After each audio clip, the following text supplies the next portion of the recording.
El Evangelio según Juan, capítulo 14. En aquel día vosotros conoceréis que yo estoy en mi Padre, y vosotros en mí, y yo en vosotros.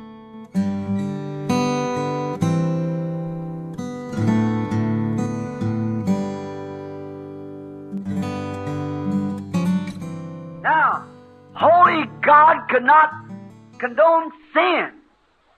So nothing could touch the mountain where God was.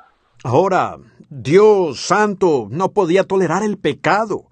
Entonces nada podía tocar el monte donde estaba Dios.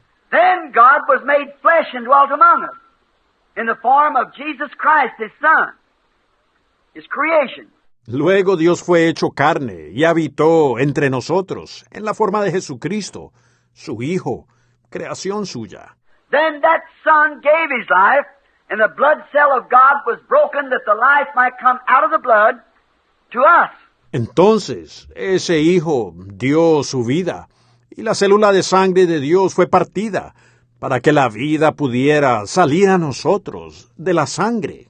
Through that blood we are cleansed, and now our blood, our life, which came by living through sexual desire, brought our life in the world. The blood of Jesus Christ cleanses us, changes our nature by sending upon us the Holy Spirit.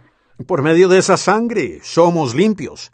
Y ahora nuestra sangre, nuestra vida, la cual vino a existir por medio de deseo sexual, trajo nuestra vida al mundo.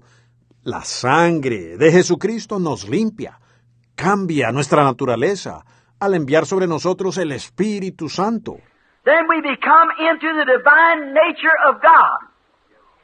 Then we become a dwelling place for God. Entonces nos convertimos en la naturaleza divina de Dios, y entonces venimos a ser un lugar de morada para Dios.